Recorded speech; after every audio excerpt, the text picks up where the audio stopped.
What if I told you the real reason you feel weaker lately has nothing to do with your age and everything to do with muscles your body has quietly stopped using? I see this pattern every week in my clinic. People who are still walking, staying active, doing what they've always been told is healthy. Yet something feels off. Getting out of a chair takes more effort. Turning too quickly feels risky. There's a subtle loss of confidence in movements that used to be automatic. That's not just muscle loss, it's a breakdown in control. As we get older, the deep stabilizing muscles, the ones that protect your joints and keep your body steady, gradually stop responding the way they used to. And most traditional exercises don't fix that. In fact, they often place more stress on joints that are already under-supported. But there's a different approach, one that doesn't rely on heavy weights or endless repetitions. In this video, I'm going to show you 5 simple Shaolin-style isometric holds that can help you rebuild real strength, restore control, and move with confidence again, without putting your joints at risk. Before we dive in, if you haven't subscribed yet, I recommend you hit that button and turn on the bell, so you never miss another health tip made just for you. If you enjoy this video, type 1 in the comments. If not, type 0 to let me know how I can make better content for you. Why you feel weaker, even if you're active. If you've been staying active, walking most days, maybe doing some light exercises, but still feel weaker, slower, or less steady than you did a few years ago, you're not imagining it. And more importantly, you're not doing anything wrong. What's changing isn't just your muscle size. It's something deeper and far more important. After 50, one of the most overlooked shifts in the body is the gradual loss of neuromuscular control. That's the communication between your brain and the small stabilizing muscles that keep your body steady, aligned, and responsive. These are not the big muscles you see in the mirror. These are the quiet ones, around your spine, hips, and shoulders that protect your joints every time you move. And here's the problem. Those muscles don't shut off suddenly, they fade slowly. You can still walk every day and have good endurance, but if those deep stabilizers aren't firing properly, your body starts to compensate. Your joints take on more stress.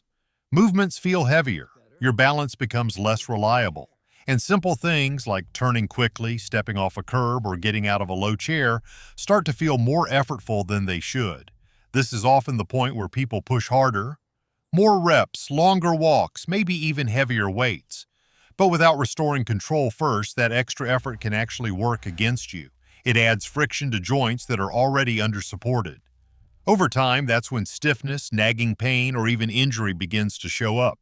I've seen many patients in their 60s and 70s who stayed active for years but still lost confidence in their movement. Not because they weren't trying, but because they were training the wrong system. The goal after 50 is not just to move more, it's to move with control again. That means waking up those deep stabilizing muscles, retraining coordination, and giving your body back the ability to support itself safely before you layer on intensity. Because when control comes back, something important happens. Your movements feel lighter, your balance becomes more reliable, and that quiet fear of one wrong step starts to fade, and that's where real strength begins again. Shaolin hold number 1, hollow body hold, core protection reset. Most people think protecting their back means avoiding movement, but in reality it starts by restoring control in the muscles that were designed to protect your spine every second of the day. If you've ever felt that dull stiffness in your lower back when you first stand up, or that hesitation before bending or reaching, that's not just tightness. It's often a sign that the deep stabilizing muscles around your spine are no longer doing their job. Over time, they become less responsive, almost like they've gone into sleep mode, and when that happens, your larger muscles step in to compensate, but they were never meant to handle that kind of constant support. That's when strain, compression, and eventually pain begin to build. This is where the hollow body hold becomes incredibly valuable, not as an ab exercise, but as a way to switch those deep support muscles back on. When done correctly, this hold gently trains your body to reconnect your ribs to your pelvis, creating a natural brace around your spine. Think of it as rebuilding an internal support system that protects your discs and reduces unnecessary pressure every time you move. And the best part is, it does this without bending, twisting, or placing stress on vulnerable joints. To try it safely, lie flat on your back on a firm surface. Before you lift anything, focus on pressing your lower back gently into the floor. That contact is essential. It tells you your spine is in a protected position. From there, slowly raise your feet just a few inches, and if you feel comfortable, lift your shoulders slightly as well. The goal is not height, it's control. If your lower back starts to arch or lift, that's your signal to adjust. You can bend your knees or lower your legs until you regain that connection. At first, even holding this position for 10 to 20 seconds may feel surprisingly difficult. You might notice a subtle shaking in your midsection. That's not weakness, it's your nervous system re-engaging muscles that haven't been fully active in a long time. With consistent practice, a few times a day, you can gradually build toward longer holds, always prioritizing quality over duration. This is especially helpful if you spend long periods sitting or if your back feels vulnerable during simple tasks like getting out of bed or standing from a chair. Over time, you'll notice that your movements feel more supported and that sense of instability begins to fade, but restoring core protection is only the first step, because even if your center is stable, your body still needs to relearn how to move as one coordinated unit, and that's where the next hold becomes essential. If you're still watching and finding these insights helpful, please comment number 1 below to let me know you're with me. Now let's move on to point number 2. Shaolin hold number 2, bear crawl hold, full body coordination.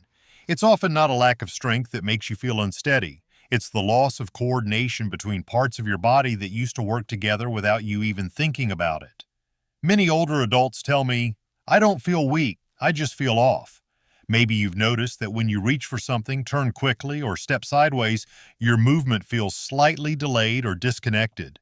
That subtle hesitation is not something to ignore. It's usually a sign that your body is no longer functioning as one integrated system. Your arms, legs, and core are still capable, but they're no longer communicating efficiently.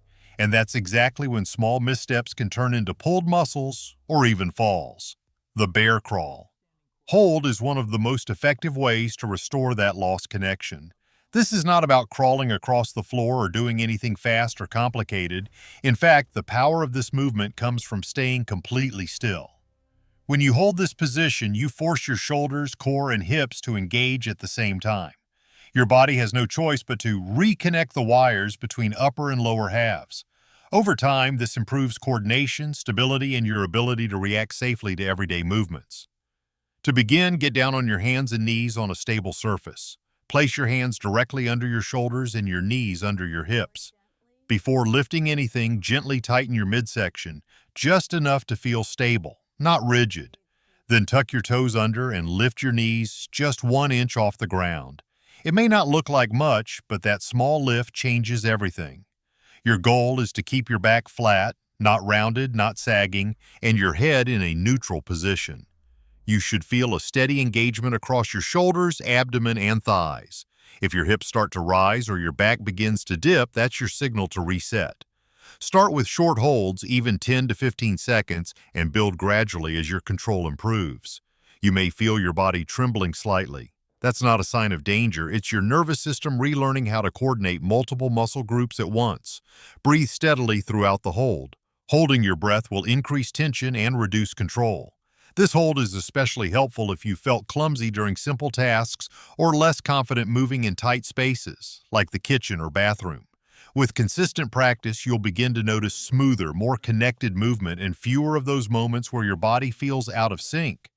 But coordination alone isn't enough to keep you moving with confidence. You also need a strong foundation under you, because without stable legs and hips, even the best coordination can't prevent strain.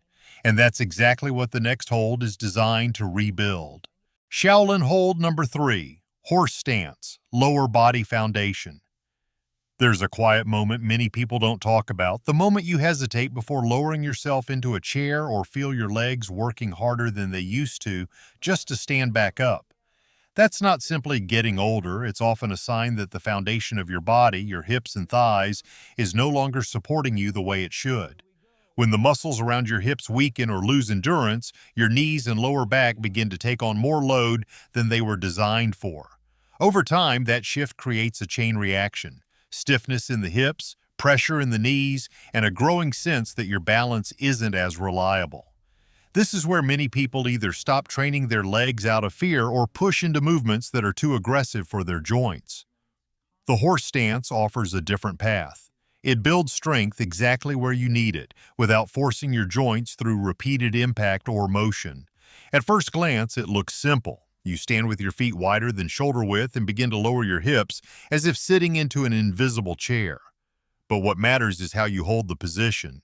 Your chest stays upright, your spine long, and your knees gently track in line with your toes. You're not dropping down quickly or bouncing, you're settling into a controlled, steady hold. What makes this so effective is the combination of strength and stability.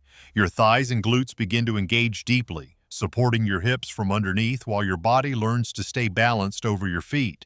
This is exactly the kind of strength that helps you stand up with confidence, walk longer distances, and reduce the strain placed on your knees. If you haven't done this before, start higher than you think.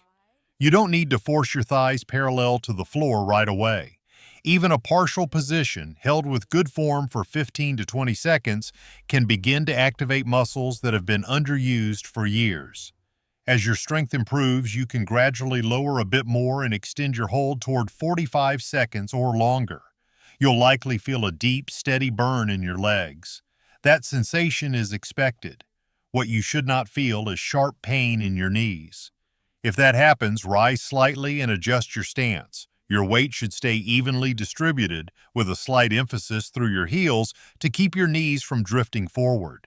This hold is especially valuable if you've noticed your legs tiring quickly when walking, or if stairs have become more challenging than they used to be with regular practice. You'll begin to feel more grounded, more stable, like your body has a solid base again.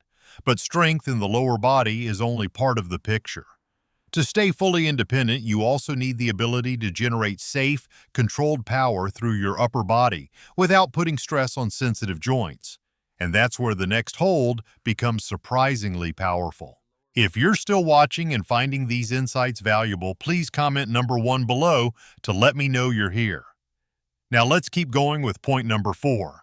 Shaolin hold number 4. Wall push, upper body strength without strain. A lot of people quietly stop training their upper body, not because they don't care about strength, but because their shoulders, wrists, or elbows no longer tolerate traditional exercises. If lifting weights has started to feel more like joint strain than muscle work, your body is sending you useful information. It's not asking you to stop building strength, it's asking you to change how you do it. The wall push is one of the safest and most effective ways to rebuild upper body strength without putting your joints through repeated motion. Instead of lifting and lowering weight, you create strength by generating controlled force against a stable surface. This allows your muscles to work at a high level while your joints remain in a protected, fixed position. Here's why that matters. As we get older, the tissues around our joints, like tendons and ligaments, become less tolerant of friction and repetition, especially under load. Traditional pushing exercises can sometimes aggravate that. But when you press into a wall without moving, you activate your chest, shoulders, arms, and even your core all at once without grinding through the joint. To begin, stand facing a solid wall. Place your hands on the wall at about chest height, slightly wider than shoulder width. Step your feet back just enough so your body forms a gentle angle. Before you push, take a breath and lightly engage your midsection to keep your body stable. Now comes the key part. Instead of moving, try to push the wall away from you with steady, controlled effort. Imagine you're trying to shift the entire wall forward. Your arms stay in place, your body stays still, but your muscles come alive. You should feel a strong, spreading tension through your chest, shoulders, and arms within a few seconds. Hold that effort for about 8 to 10 seconds, then relax. Take a breath, reset, and repeat. Start with 4 to 6 rounds. The goal is not to strain or hold your breath, but to generate controlled force while maintaining steady breathing. If you notice your neck tightening or your shoulders creeping up toward your ears, ease off slightly and refocus on smooth, even pressure. This approach is especially helpful if you've avoided upper body work because of discomfort, or if daily tasks like pushing a door, carrying groceries, or getting up from a seated position have started to feel more difficult. With consistent practice, you'll rebuild strength in a way that feels safe, and that confidence often carries over into everyday life, but upper body strength alone won't keep you moving freely if your knees can't support you through longer periods of standing or walking. To protect that next layer of independence, we need to build endurance where it matters most. And the final hold does exactly that. Shaolin hold number 5, wall sit, knee longevity and endurance. There's a point many people reach where it's not sharp knee pain that limits them. It's that deep, quiet fatigue that sets in after standing a little too long, walking a bit farther than usual, or waiting in line. Your knees don't give out, but they don't feel dependable either. That's often a sign that the support system around the joint has lost endurance, not just strength. The wall. Sit is one of the most practical ways to rebuild that endurance without putting unnecessary stress on the knee itself. What makes this hold so valuable is that it strengthens the muscles that protect the knee, your quadriceps and surrounding stabilizers, while keeping the joint in a controlled, steady position. There's no repetitive bending, no impact, and no sudden shifts in load. Instead, you're teaching your body how to sustain support over time, which is exactly what you need for daily life. To begin, stand with your back against a flat wall. Take a small step forward, then slowly slide your body down until your knees are comfortably bent. You don't need to aim for a perfect 90-degree angle right away. What matters most is that your knees feel stable and your back stays in contact with the wall. Your weight should be pressing through your heels, not shifting forward into your toes. Once you're in position, hold. At first, that might be 15 to 20 seconds, and you'll likely feel a gradual build of tension in your thighs, a steady burn that increases over time. That sensation is expected. It means the muscles that support your knees are finally being asked to do their job again. What you want to watch for is the difference between effort and strain.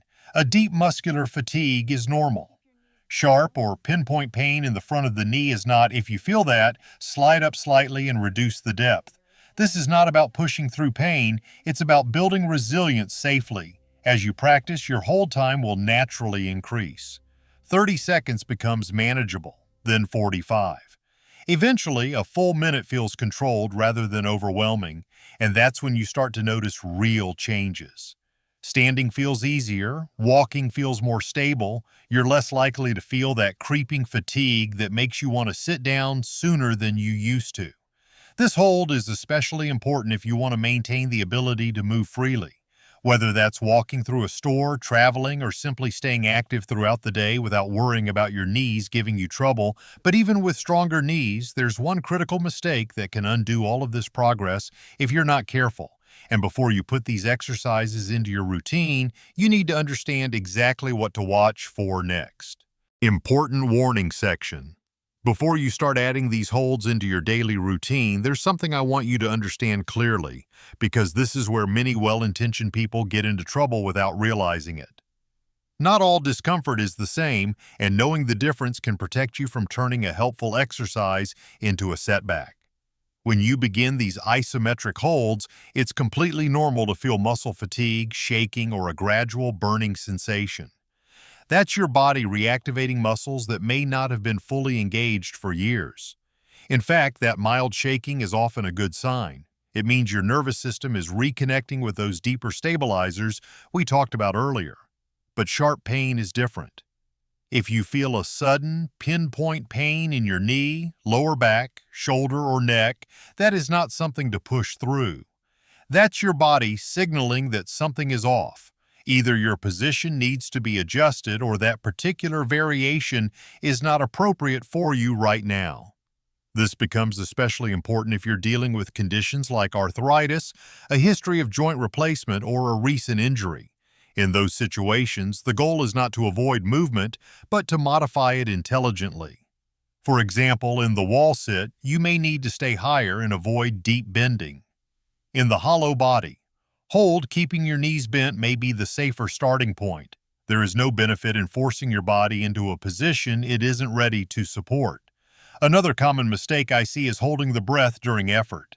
It's a natural reaction, especially when something feels challenging, but holding your breath increases internal pressure and can place unnecessary strain on your heart and blood vessels.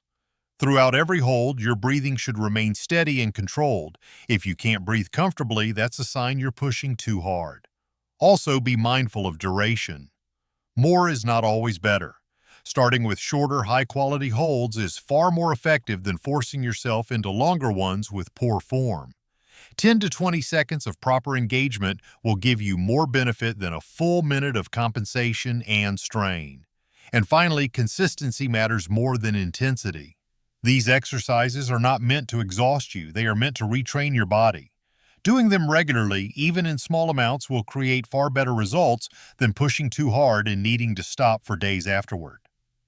If you approach these holds with patience, awareness, and respect for your body's signals, they can become one of the safest and most effective tools you have to rebuild strength and stability.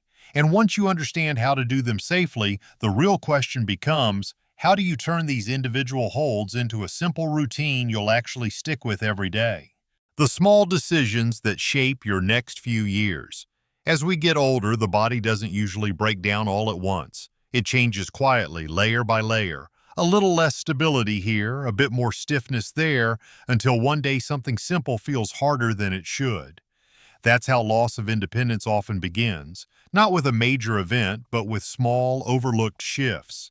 What you've seen today isn't about exercise for the sake of fitness. It's about protecting the systems that keep you steady, mobile, and in control of your own life. When those systems are supported, your risk of falls, joint strain, and chronic pain decreases in a very real, measurable way. Over the next 1 to 2 years, the difference won't come from doing more.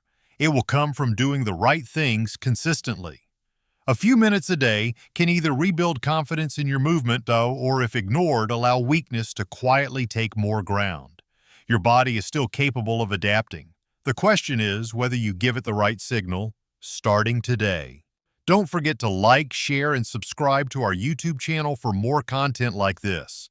Thank you for watching, and here's to living life on your own terms.